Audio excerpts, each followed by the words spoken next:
I'm so delighted you're here. Let me give you a quick flyby. There comes Gina. Give you a quick flyby. Several of us, Alan Niven, Bill Exeter, Terry Moore, myself, 11 years ago, gathered around because we were talking about, was there anything going on in the economy and the world in 2008?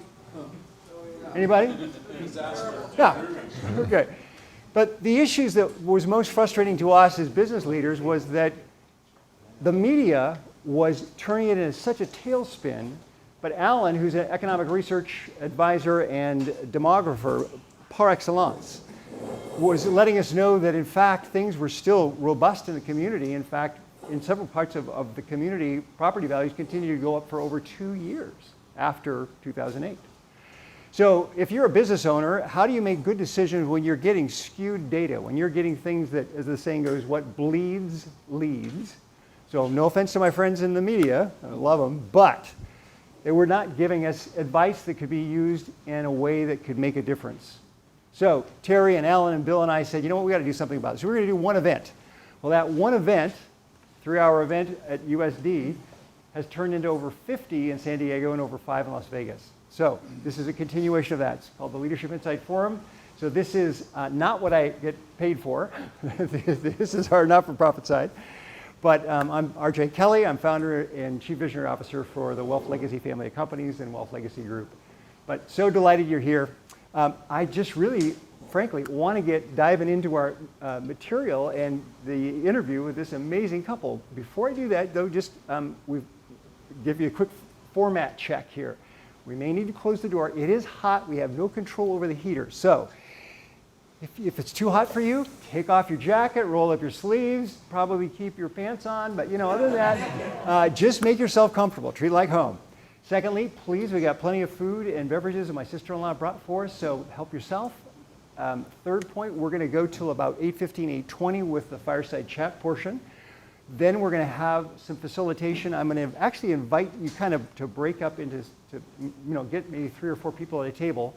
I know we've got some other friends that are going to be heading up literally for a presentation at 10 o'clock in Orange County, but they said, we've got to come today and hear Francois and Magda. So they're going to be leaving right at 8:15. So if you need to leave, super, we understand. Just please do it quietly. We'll go till 9 o'clock. Then we take a quick break. And for those that can stay longer, then we'll have what we call our deeper dive at 9:15, where you can ask anything you want to ask. So please, if you don't mind, keep your questions, but jot them down, and then we'll have time for that. Fair enough? So anything else that I need to touch on? The restrooms are down the hall, by the way, out the door and over there in the corner, so very easy to get to. Did I miss anything anybody else needs to know about? Table coaches? So I know we've got Joel and Timmy for our table facilitators. Rick, I was going to ask you if you would be kind enough to be a facilitator for us as well. I think that gives us 3, and that should be, I think, if we break up into groups of about 7 or 8, then, and Terry, if you'd be a facilitator for us as well. So on standby. All right, cool. Anything else? Well, there's on the last sheet of your guys' packet, there's a survey. So the first one, about 9, when we take our break, the first one, fill it out and give it back to me. We'll win a special treat. Super. We've got a $50 restaurant gift card for you. So for the first person that fills out that, thank you, Ashley. Ashley is Pollard is our marketing and events coordinator. Thank you, Ashley. She was here at 6 this morning. My wife was here at 6:30 along with us, with me as well. Well, sorry. Okay. Is there any question about where the power is in our household? So I'm going to take off my jacket and make myself at home. So that will be the same. Oh, yes. Thank you. By the way, that handsome gentleman back there is Phil Ferrari. Phil is an extraordinarily talented artist in the audio, video media. And we have done numerous projects together now over many years. So if you need some videography done and expert advice, that's the man to go talk to. All right. Anything else? I'm even going to roll up my sleeves. I'm so excited. This is going to be great. Gee, we're in trouble here. Well, I've already given you just a little pre-taste. If we talked about the number of awards that this couple has singly and jointly received, we would be out of time. But here's the thing. How many of you would love to have the accolades that Francois and Magda have received over the years, but it meant that you had to leave your country of origin, move to a brand new country, no family, no friends. They didn't even know where to buy Spumoni ice cream. You know? Still not. Still not. All right. Where do you go for a dentist? You know? And where do you go for some good biscotti? I mean, you know, just the really important things of life. But they did. Their family, their friends said, "Are you nuts? Why would you leave well-paying jobs, all of us here, to go to a city that we're not even sure where it is on the map?" But they did. So, with that, thanks for coming, you guys. It is Thank just, you. It's Thank been you, Audrey. so much fun for me to get to spend time with you and get to know you even better. And so let's just talk about that. What in the world possessed you to want to leave? Francois, I love the story. Your father was a farmer, as I understand. He had also a love for medicine, a love for healthcare, but he was a farmer. And you have some brothers, and he wanted to make sure that you didn't come back and stay on the farm. But I relate to that coming from an agricultural city. So I want to hear about how that happened. And then Magda, you had a major life event as just a young teenager that turned your life upside down and propelled you into what you do professionally. So who wants to start us out with this incredible journey of life that you both have been on for all these years? So Magda, Very good. Me? Okay. the sure. rose between the thorns here. So Very we're going to good. defer to Magda.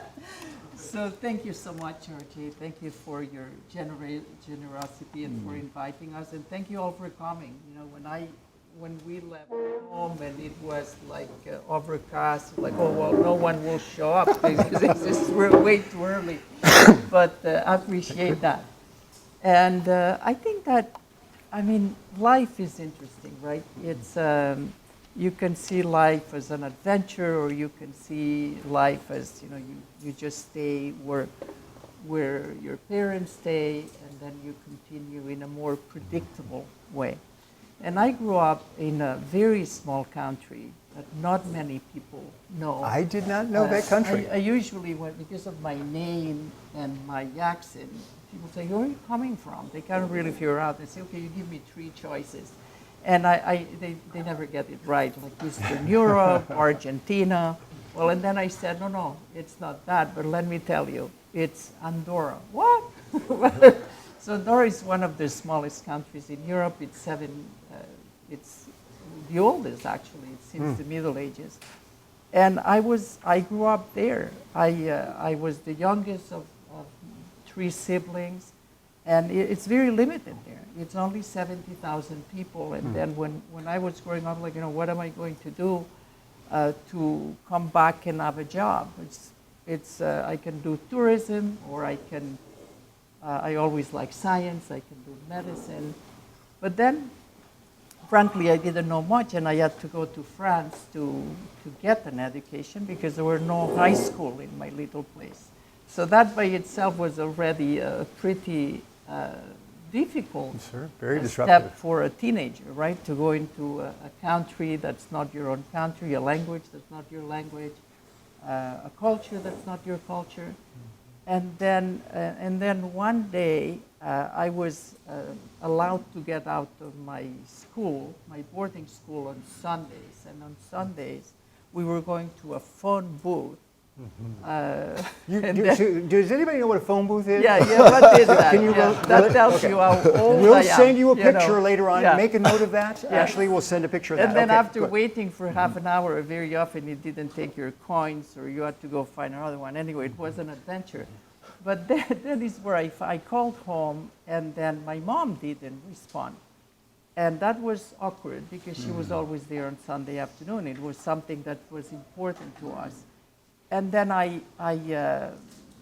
dad said she was busy. She went shopping. Like, okay, fine. It's a bit unusual, but I guess that's what it is. And then I left, and a friend of mine who was from the same little country and was in another phone booth came and just gave me a big hug and said, "I'm so sorry." And I said, "What are you talking about?" "And I'm so sorry about your mom." So I asked her, and and then she just, she was just crying, and I was just devastated, and I was so mad. I went back and I called my dad, and I was just, why are you lying to me? My mom was very sick. She was at the hospital. And then they didn't tell me because they wanted to protect me. I was far away. I was 15 years old. Why tell a child that your mom is dying? But that was something that turned my life upside down. This afternoon, I grew up. I took 10 years in terms of maturity, and I realized that that's what I was going to do for my life. Mm-hmm. Two things. I would make a difference in healthcare. I would find a way. And second, I would live every moment fullest. So I think that were the two decisions. I didn't know that. But this is what drove me. It was a very tough event for me. It was very traumatic. But it was also a gift. Because it gave me a lot of clarity. And I said, I'm not just going to settle for life and do nothing. I want to live my best life. So that's the story. One of the great things about that, and I lost my dad when I was 18. How many people lost a parent, say in their early years?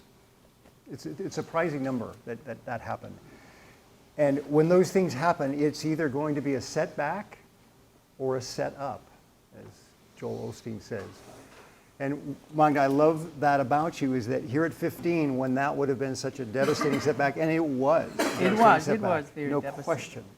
But yet that you used the energy of that to springboard into making a decision that you were not going to allow that to happen to another family.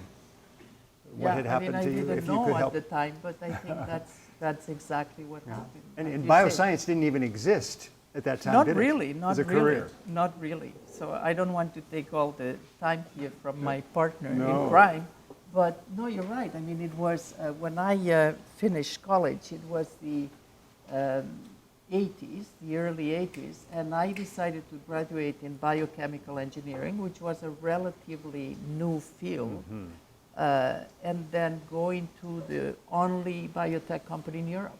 I went to work for, there was only one at the time. That was it, one. And this was it. And because I just wanted to really ride the wave of biotech, not knowing that it would be what it has become. It's become like an incredible field, and it's been amazing, professionally. And we're going to get into that more. Yeah, At that time, there were 5. I found out from Magda that there were 5, and Francois, 5 companies at that time, just in San Diego. When we came, when they came, and now there's well over 1,000. And again, you can find their fingerprints in a lot of those companies, or just from a leadership and from a mentoring standpoint. Well, but this handsome fellow over here has a little bit going on as well. And so, Francois, your background is just as fascinating to me in terms of how you ended up where you are from where you came. Tell us about that. Yeah, and it's interesting because each time I hear Magda's story, I get emotional because it's so powerful, and tells you, and we'll discuss that later on, that we have to realize how emotion drives our life at the deepest level, and I think that's been an amazing story that Magda had to go through. And I met her when she was 24. And you could see that in her already. I think that's what attracted me to her at the time was, this incredible balance of fearlessness, but at the same time very centered. And that's been with her, all her life. So I think we're that. not going to be crying. But I think that I can tell you this is going to be a two-hanky morning. There is some extra hankies over there. We can talk all morning about our life, but I think at the end of the day, the message I think it's very important to communicate is that we understand more and more that our thoughts and our emotions are hugely important. But when we attach a very, very high emotion to a purpose, that's when the miracle happens. So invincible. And we're going to touch on that in a minute because let me just that start passion. that. So on that, let me give you a little bit of background about myself. So yes, I grew up in France. I was very, very lucky to be living in a loving family in the countryside. My dad owned some lands, and so he was working on the land as well, but really dreamed of being a doctor. And because he was a landowner, and this tradition in France is that if you're the older son of the landowner, you take on the farm. So basically, he had no choice, and he was pushed into that direction. And honestly, did not fit into that. I mean, it was like, he would have been just a perfect guy to do science and research in life sciences. He was just so driven toward that. So, interestingly enough, when we were growing up, And you have a couple of brothers. two brothers, yeah. two twin. I mean, they are twin, a year younger than me. I'm not a twin brother. I have two twin brothers, a year younger than me. And when we were growing up in farm, as you can imagine, we were always helping. My dad makes sure systematically every summer, specifically on the hardest day, that we had the worst job possible on the farm, in the sun, bench over, whatever you have.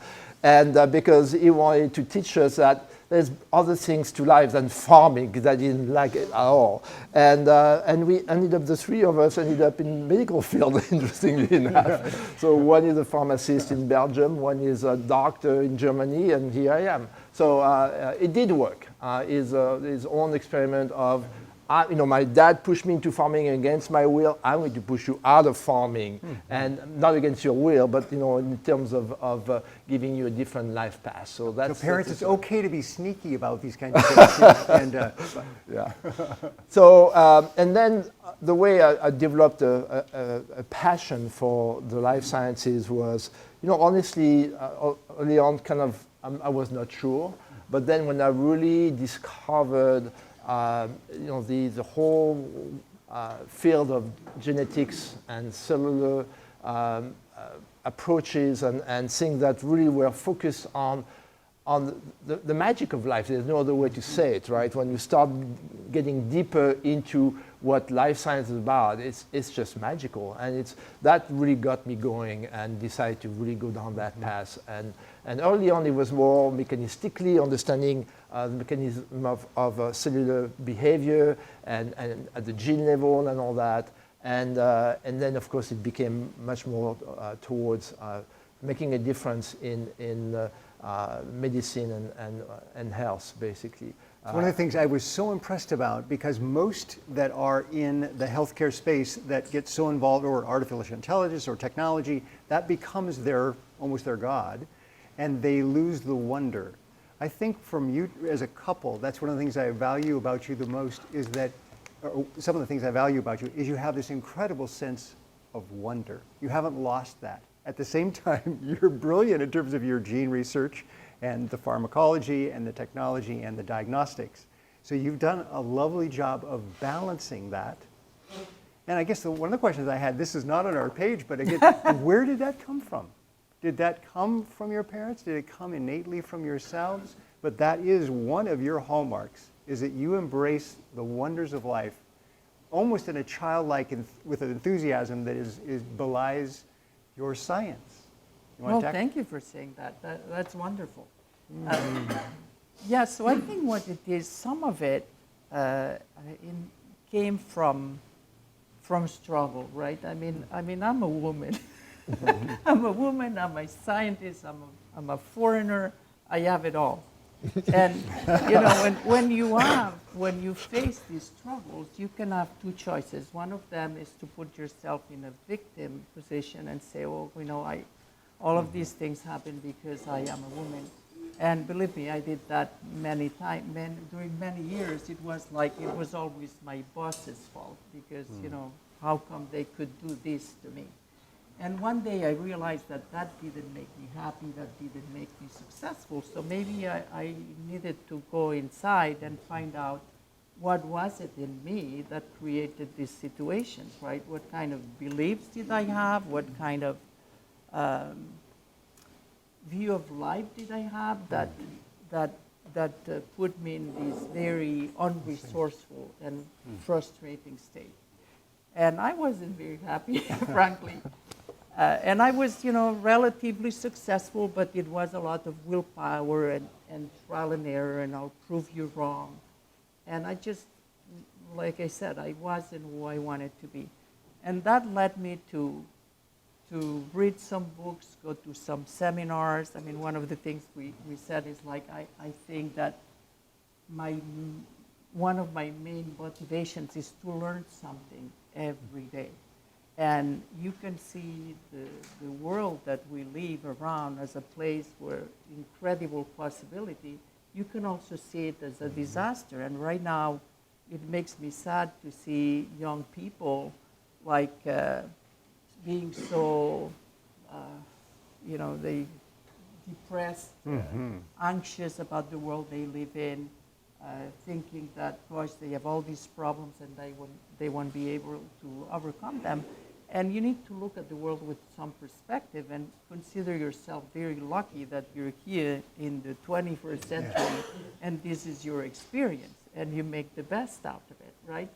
So I think that it's a very long answer to your simple question, but I think what it was for me and Good. yeah, and probably for Francois as well, because it's been we are very fortunate to have this journey together. Do you hear me? Yeah. And I think that it's really the fact that all the challenges that I did face, or I'm still facing, right? We all do. I look at them like, okay, what can I learn from it? What's the message? And then what kind of class can I go and take? And then if I go to a class, it's not just going to be what I'll learn, but I'll meet people that later on will make a difference, in my life. And today I met some old friends that I hadn't seen, for a while. Gina was one of them who introduced us 10 years ago or so. And I think life is about that. It's about the people you meet. It's about, the experiences that you have. It's about the experience that you have. And you have a choice. You have a choice to take every single moment and decide, is that something that you struggle with because things are not exactly the way you want them to be? Or is it like you're going to take it and you're going to do the best out of it? And when you have this kind of attitude, I think all of a sudden life becomes magical. And then also you don't take yourself as serious, because when you are an entrepreneur or a scientist or a professional, or you get sometimes, you take yourself so seriously. And this is something that Francois and I, we don't. When we had the Hall of Fame, and they did a video on us, and we were dancing on this video, and I can guarantee you that the people who had the Hall of Fame before or after us, they were not dancing during their video. It was all about their accomplishments, about their life, Now I about know. all the good things. Now I know who wrote that, because I was wondering, when I was asking what would you like to be remembered for, and Magda, or maybe it's Francois, said, I wanted someone who lived their life to their fullest, who likes to contribute, make a difference, and who loves to have fun and dance. Yeah, exactly. I think that you have to realize that, you are here for a small amount of time. You do the best, you have fun, you don't take yourself so seriously. Well, So again, Francois, how many of probably you, would- and we're going to pivot over to Francois in a minute, he's going to tell us a story about a retreat that they went on, because they came in 1986 to the States, again, packed up and left. But again, one of the things I love about this couple, they are PhDs to the highest, but they never stop learning. And when I found this out about Magda, that she asks herself every morning, what can I learn today? How many of us are asking us just ourselves that simple question? What and where will I be able to learn something new today? Simple. But do we ask? What's that, Jerry? I know you probably do. But my wife and I, it's one of the things that we want a marriage that lasts. And so we made an acrostic, but the L stands for being a lifelong learner. That's what we need to be in terms of really being, it said that interesting people are interested. Interesting people are interested. This is one of the most interesting couples you'll ever meet. Why? Because they're interested. They want to learn, they want to grow. Francois, when you came here, you guys didn't have a business plan.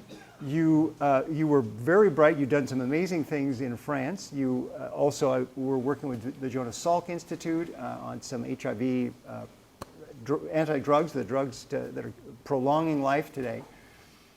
But one of the things you decided to do was to go on a retreat shortly after you came to America, and to make sure that you had things in alignment. And there you met some extraordinary people, one in particular, who was a female leader of a company. Would you tell us a little bit about what caused you to go and do the retreat? What did you take away with that? And then the story is wonderful about the Martine that you met there that was so inspirational to you. You're talking about Shakti, I think, right? Was it the 360? Yeah. Right. Oh, yeah, okay.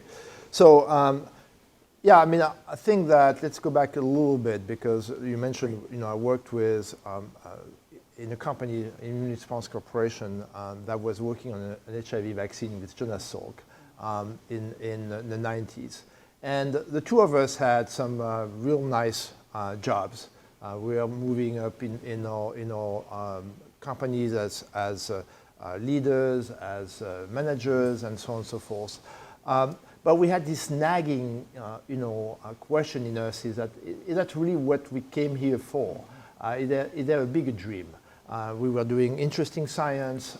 We were pursuing some kind of a dream, but it felt like we had something bigger in us, if I may say. And in fact, it was really at the time where our two kids were growing up. Alex at the time, I think it was late 96, so Alex was 8, our oldest, and our youngest was 4. So obviously we were bloody busy at home, and Magda had to juggle, career, and we were talking with Gina about how difficult that is. But at the same time, there was this sentiment that, hey, we don't come here to work, even if it's wonderful work for Jonas Salk or whoever. It says something that we want to express, and so we had, because let me go back to my own past, okay, here a little bit, because I think it's important to understand moving forward. I was blessed, like I said, to grow up in a special place. One of the aspects of my dad, which was phenomenal, he was very curious and a completely, you call that, he's got a very free mind. So it allowed us to, my mom was more traditional. My dad was very much a free thinker. And so it allowed us to really think outside the box. We are not, although I grew up in a very traditional French family, I was not locked into a specific religion or a specific way of thinking. In fact, very early on, I have very strong memories and recollection of seeing myself as a citizen of the world and being very proud of being a citizen of the world. And to this day, I see myself a citizen of the world, of course. But it truly allowed us to allow me to be thinking outside the box and also to connect with spiritual paths early on. In my teenagers, I was connected already with the Indian gurus and was going down that path as well. So when we decided back in the end of 96 that maybe life had more to offer in San Diego for the two of us, naturally for Magda and I, because of our own past, we turned naturally to a little bit more of a, we need a little bit of spiritual help here. We need to come together from the right place to build something together that's meaningful. So we had the awareness that, yes, business is about growing companies. It's about making money at the end of the day for everybody, all stakeholders. That's how you grow a business in the United States and everywhere in the world. But for some reason, we had this awareness that we wanted to grow as people before we wanted to take on that huge endeavor, if you want to call that way.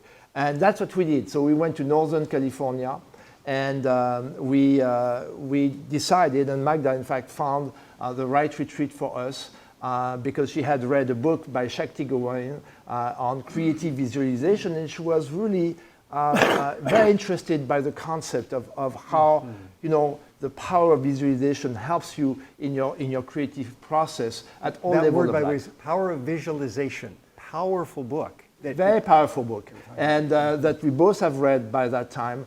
And that she was offering a seminar in Northern California around that and how you grow as a person and for us as a couple, because we knew we had the awareness that taking on this new adventure would be very, very demanding on the couple. That's what we did. And then from there on, you know, they did that in January of 97. And the whole year of 97 was about building that confidence and really being able to get out of our shell and say, okay, now it's time to act on it. And along with that, you also, and by the way, that one of the things this morning, I don't know why I don't have my power cord, but you're going to be seeing that flash in a minute saying your battery is going and dying. So Rick, if you could probably just close that top down when it does that the next time. I'm still getting over that, whatever that hack was. So even though I took my flu shot. So one of the things there is that you were, because you are lifelong learners, you were saying as a couple, let's make sure that we're well grounded together before we go launch this incredible adventure. Correct. But you want to make sure your roots were that you were together because you knew the pressures of working together and that most couples can't do it. I love also the fact that you enrolled yourselves in a Dale Carnegie course so you could learn how to be better public speakers, because you knew that you couldn't skate by on those cute French accents. You needed to have people be able to understand you, so you signed up for a Dale Carnegie class to learn how to be a great public speaker. And that's where you found the power of visualization. What, Terry? A shortcut to distinction, public speaking, shortcut to distinction on Dale Carnegie's founding ideas. Shortcut to distinction. Okay. How many people have been in a Dale Carnegie show? But isn't that great? They come, they're just diving in all the way. And so you found this book, Power of Visualization. Creative visualization. Yeah. Creative visualization. And you won your pen, right? I think if you win, if the whole group has to say, yep, you win, and then if you win, then you get a really nice pen. So she wanted that pen and she got it. These are motivated couple. So while you were up there, you also met. Was it that the 360 retreat? No, or was that's that a more different recent. One? More recent. Yeah, Okay. yeah. Tell us the story, if you don't mind, even though this is about you, but it's about what that did to light the fire about Martine, and because I think that's a fascinating story, and it also I'm going to pivot on that to how that applies to you as well. To Francois? No, or go me? ahead, Magda. So I think that in our life, it's always been very important to get inspired by people, get inspired by traveling around the world, learning in very different ways. But I think that when you meet people who've done something that you want to do or are role models somehow, it makes a difference, because they may say just one word or one sentence, but that sentence is something that you'll remember. And then maybe you'll look at your life in a very different way after that. So Abundance 360, which is something that you're talking about now, it's a group of people who get together about once a year, and this is put together by Peter Diamandis, who wrote a book called Abundance. Another Paul is the founder of the X Prize of Singularity University, someone who sees the world with a mentality of abundance instead of scarcity. So Peter by himself is an inspiration to us, because you go to these events, sometimes it's a bit too much because there's all these tech people and flying cars and robots and you name it. But it's like it gives you an idea of like how powerful we are and we can be if we apply the right tools to the right place. So during one of these seminars, that was about a month ago, we met a lady called Martine, and we found out this amazing story, right? She, at the time, right now she's the CEO of United Healthcare, which is already a big corporation on her own. But before that, she was the CEO of SiriusXM. Did extremely well. But then one of her daughters was diagnosed with a rare disease. And then again, because of her mindset, Martine went around the world, found the doctors or researchers that were on that disease, but it wasn't going fast enough for her. So then she decided that she would do it. She would leave her prestigious job at Sirius, and then she would become a tech entrepreneur. And she was not a biologist or an MD. So she went back to high school books, and then she learned biology. And one thing that she said, which really made an impact, was like, well, I realized I could read. If I could read, I could learn. If I could learn, I could make a difference. And I thought, wow, I guess I could read too. Maybe I could do things. Maybe I could read books on physics or areas that are not as familiar to me. So anyway, using this, again, big challenge, emotional issue, then she decided to build this company. In addition to that, she had to go through a lot of personal transformation, literally, because she's a transgender.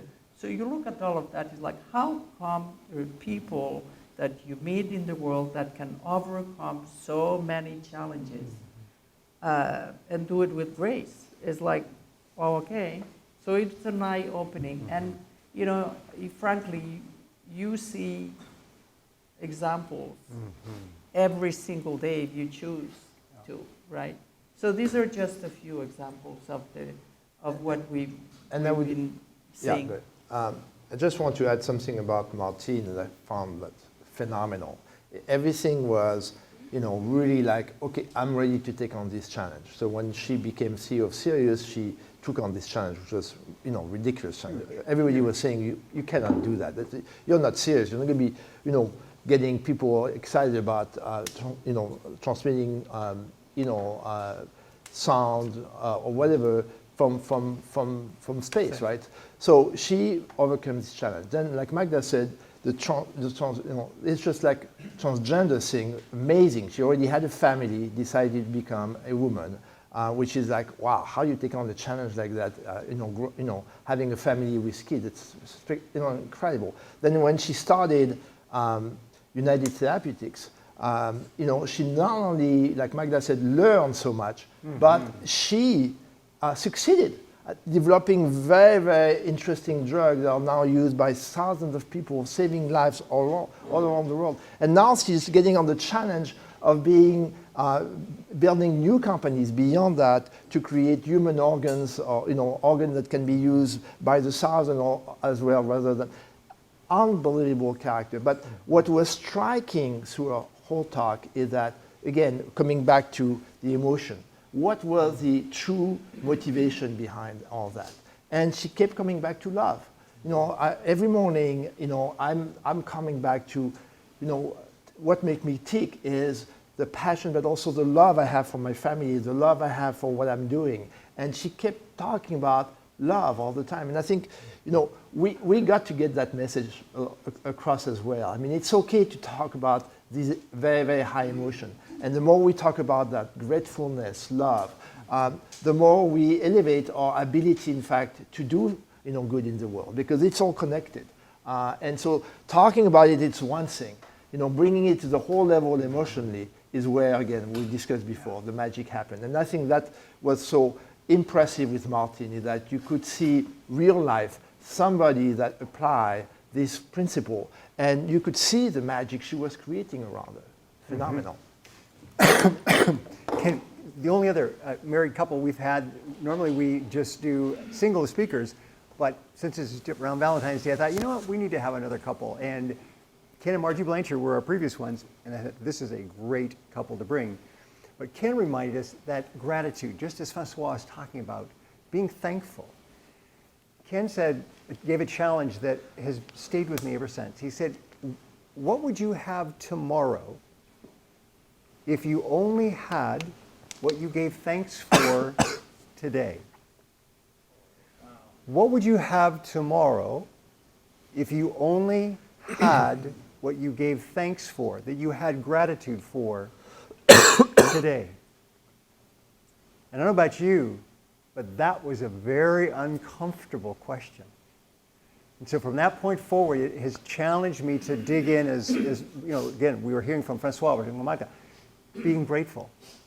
We had Chris Van Gorder, the CEO of Scripps Healthcare, who, when he was in the hospital, lost his career for over a year. He was in the hospital because in law enforcement, he was taken out by a fugitive.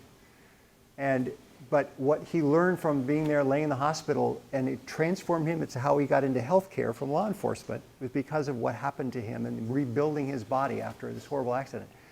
But one of the things that was the most powerful tool for him in that rebuilding was, he said, I looked at what I still had left, not what I had lost, but I counted what I still had remaining. So what's the challenge in your life you're facing? I doubt that it's maybe at the level that you're hearing about this morning, but we all face challenges. That's what life is about.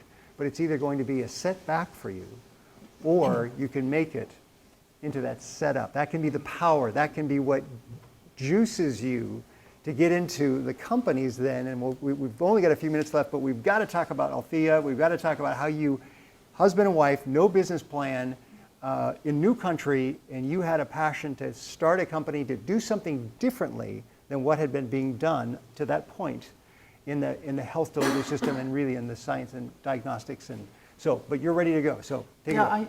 I want to just say a few words on gratitude, because I think this is so important. And you're absolutely right. We tend to focus on what we don't have and what we have. And by doing that, it's like we're constantly chasing the next goal, the next car, the next house, the next relationship, and we don't get very fulfilled. If we start the day by just saying, okay, what am I grateful for? I woke up today, I can breathe, I have, it's really important. We take so many things for granted. It has a huge impact on your life, on the way you see life. You tend to, when you ask yourself this simple question, you tend to then live your life acknowledging what you have, instead of always chasing what you don't have. The other thing that it does, it has a direct effect on your health. There was a study done at UCSD on gratitude and heart health. It was a very simple exercise. They were taking patients who had a heart attack or some kind of heart issue. They were asking them to keep a gratitude journal, and just at the end of the day, put 5 things they were grateful for. Some patients were not asked to do that. The ones who did the gratitude journal, which took them like 5 minutes probably, had better recovery. And it may not sound very scientific. It is. It was done by UCSD. And I think that we have to look into that more like, oh, it's kind of nice. It really has a huge impact on our health, on the way we see life, on our happiness. It's very, very important. Probably more important than to dig into, how did you start the business, and how about the business plan and all of that. Yeah, those are just details, right? And But we're going to I have in our wanted to make Q&A that time, point. you could ask questions as well. Yeah. Francois. So yeah, and to follow on Magda's, starting a business for us has nothing to do with details. In fact, if it had been about details, we wouldn't be here. It was all about energy, and all about, we will not be denied the right to start this thing together. We had, made up our mind. We had done the spiritual preparation, talked about that, and then it was time to go. And as we discussed, we had 0 business background. We were both scientists in 2 other people's company, basically. We had no IP, which is kind of really a negative in our space. I mean, in biotech, it's hard to start anything without IP. And but we were dedicated to that task. And so what we had is, fortunately, some judgment. And so we decided that being scientists would not go very far, with our business plan and convince people to invest into 2 people that have never done it before. So we had the good judgment to talk to our bosses at the time, and specifically, I approached my good friend now, and but at the time was my boss, Jim Glavine at the Immune Response Corporation. Now, you played tennis with him for 6 years. Did you So let him that's win, the or other did side you- of the story that I have to say as a European Frenchman, I found that fascinating. I love this country just for that. Yes. Just came to the immune response. I was a bench scientist, I've been really very, very low on the management ladder. And Jim found out that I was playing tennis, and he said, well, would you like to play tennis? And in my mind, I'm thinking, well, you're the CEO of the company. You're going to be playing tennis with me. And I didn't say that, of course, but and then we, so I said, sure, I'd love to play tennis with you. So we started this. But I have to say again, I know that there is people from Europe here. I don't think, or maybe things have changed, but back in 1990, coming in and 6 months after starting in a company, playing tennis with the CEO of the company, going to his magnificent club at Rancho Santa Fe to play tennis with him, was not something that, I think as a European I was expecting. Anyway, so we developed a relationship over a number of years, like you mentioned, and again, I would say in the spring of '97, when we had decided, I had, we talked about it for a long time, when do I talk to Jim? And so at the breakfast, after tennis, he was nice enough to invite me for breakfast after a good tennis match. I mustered the courage to ask him, Jim, here's what we're thinking with Magda. I know that I'm working with the immune response. Now you're the chairman of the company. I don't know if it's even appropriate to bring that up with you, but this is what we're thinking. And the response was astonishing. It was like, oh, that's the greatest idea I've heard from you from a long time, Francois. So, not that I want you to leave tomorrow, but I think, you're ready. Yeah. And so that was like, wow.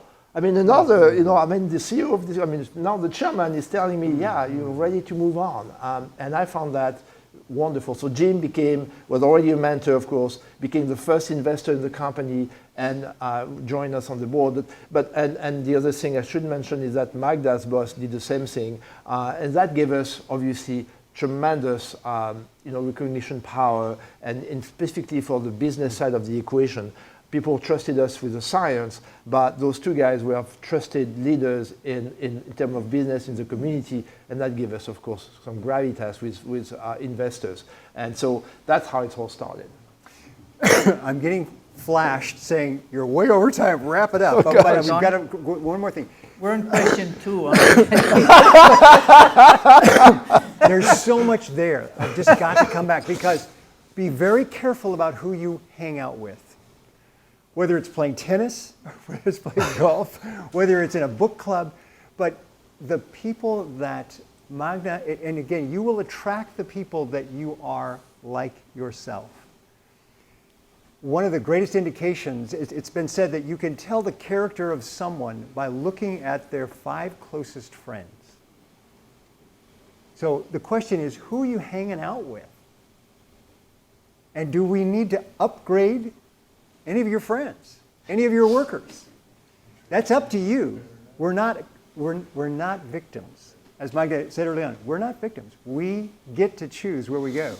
Now, the other thing I love about this is the boldness, because as a couple, they were mentors for each other. And we don't have time to get into it in terms of who some of their mentors were, but one of the things that I discovered was these guys are really mentors for each other. So again, choose your partners very carefully. I've got a wonderful mentor. I've got a full-length mirror in my wife, Vivian. There's stuff she tells me that I don't really like hearing sometimes. But do you have people in your life that you can trust to be a full-length mirror, that will tell you not what you want to hear, but what you need to hear? That's part of love. It's not just speaking truth to power, but caring enough to tell you the things that you need to know, but you don't want to know. Now, I'm going to repeat that. Truth is your friend. You don't have to like it, but it's your friend.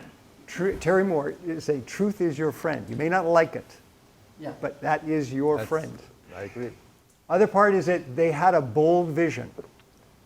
In the Old Testament, there's a man named Nehemiah who goes to the emperor at that time and says, I want to go back to Jerusalem. I want to go back and rebuild the wall. But he had it all laid out in his mind. He had the plan. And so because of the passion, he was able to come and share. This is not just something that Magda and Francois were just idly thinking about. No, they had a plan. So when he had that 6 years of tennis, boom, he was able to share with passion and vision. And because he was hanging around with some people that could make a difference, it made a difference. So unfortunately, I know I'm going to have, my table facilities are going to have my head, but let's wrap up this part of it with some of the best advice that you've been given along the way, either from your Magda, you had some wonderful counsel. I think was it from your mom or your dad about in terms of just being able to be a person of your own, which was very unique at that time as well. About as a woman.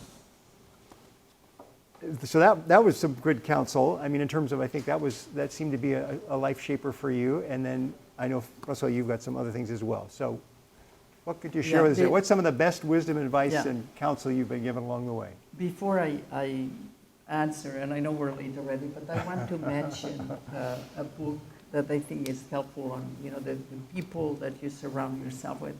Dan Sullivan, who's a very well-known coach, has this very small booklet that says, ask who, not how.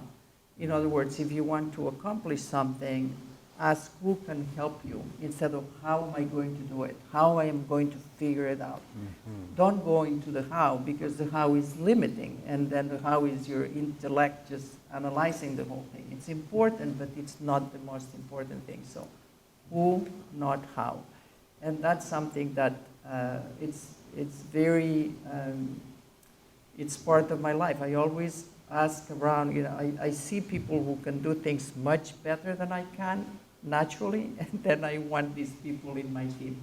So I think it's a very important mindset, because when you're an entrepreneur, you think, I have to figure it all out.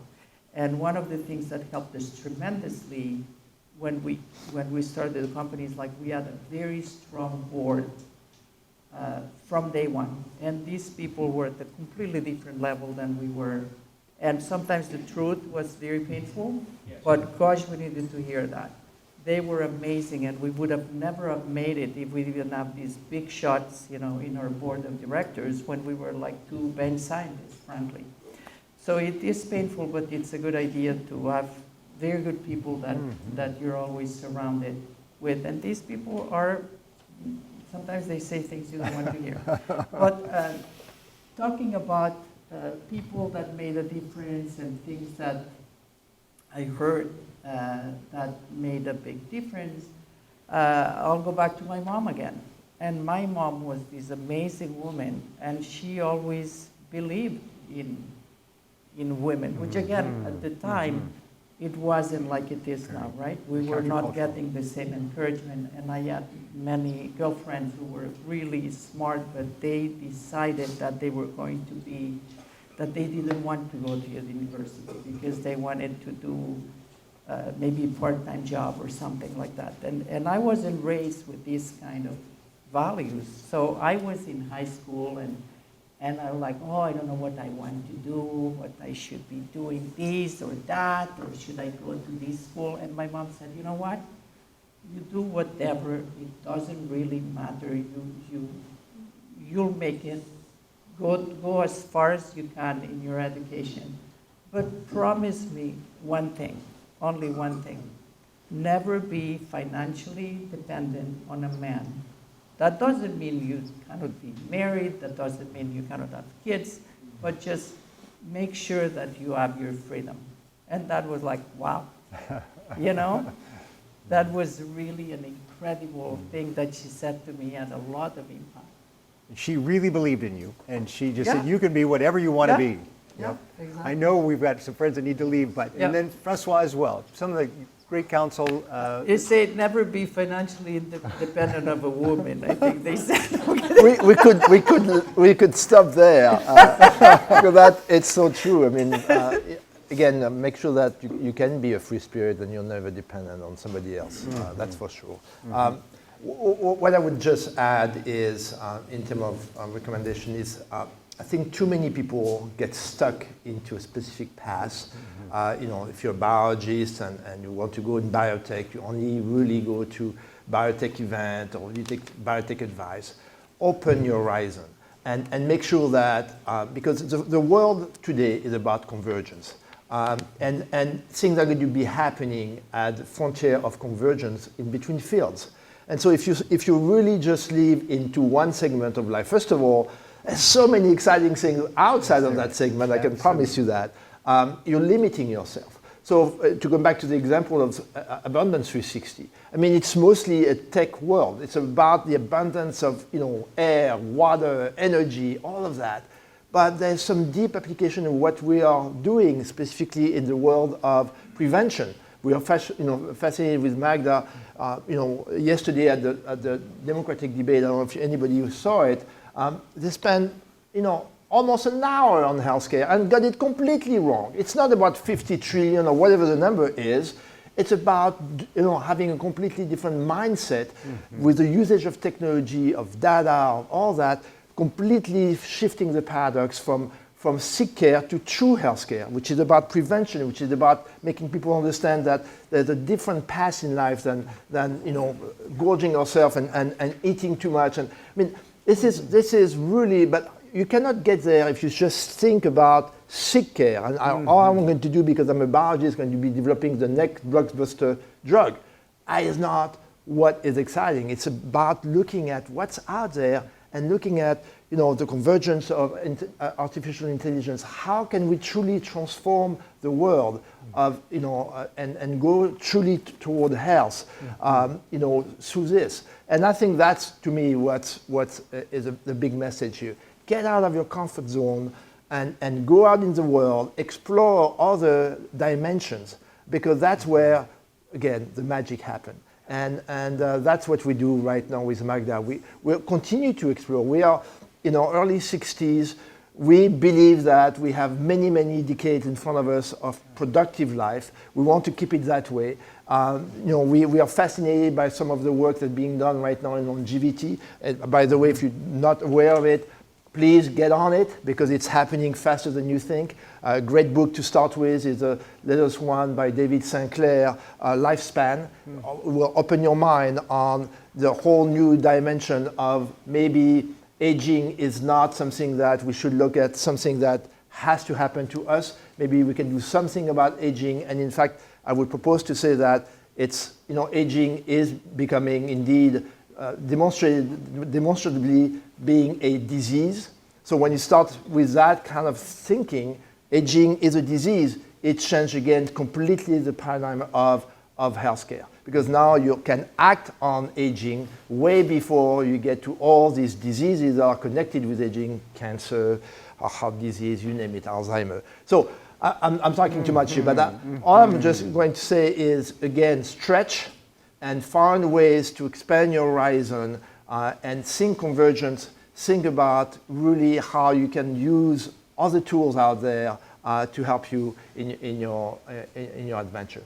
And Francois, you've talked about that we are in this convergence in a experience. We're at the experience economy, and that's where it is truly about how do we make life better, not only for ourselves but for those around us. And as we'll get into some of the Q&A time, you'll find out that that's what really brought them to America. That's how they got Althea started. Althea DX is also working away. I found out, I think, Francois, that you told me that on average, those in the nursing homes are taking 13 medications, 13 different medications. Now, is there any wonder that folks that are in the nursing home aren't doing real well? But Althea DX has come up with something that can not only see what's happening, but where are these contraindications? Where are things colliding with one another? So how do we step back and bring greater health? It's not through a bunch more prescriptions. It's what do we need to do to approach things from this experience economy that we're in today. So as you can tell, we could spend a lot of time together. Amazing couple. I want to make sure that we've got some division here. Let's go ahead. We've got we've got 1, 2, 3, 4. Let's have at least 5 tables. So if we can have maybe a couple of the folks that are over there, maybe Jerry, if you want to slip over to that table, and let's have 3 or 4 at a table, shall we? And then we'll go to about 5 to 9. And Rick, why don't you grab that table over there? So let's have one more person maybe come over here. Terry's going to facilitate at this table. Kale, let's see, maybe. So Kale's over there. Okay, great. Rick, how about if you come and join this table over here? That'll give us 4. So I will be back with you. You guys got 20 minutes to talk about what is it that you're taking away from today. What were some of the things that really impacted you the most that you're going to take away from today? And how do you apply it to your life, to your business, to your marriage, to your community? All right, and then we'll be So I'll be back with you in 20 minutes. Thank you, table facilitators. We want to thank again our wonderful speakers. So Francois, Magda, thank you so much for being with You're us. welcome. Thank They'll you. be here hanging out for the Q&A time, so if you can stay, great. We'll be back in here. There's more food to get. But again, who is it that you are hanging out with? What great challenge have you been facing? That could be the springboard for your greatest opportunities in your life. Everything so far is prologue. Everything has prepared you for what's coming next.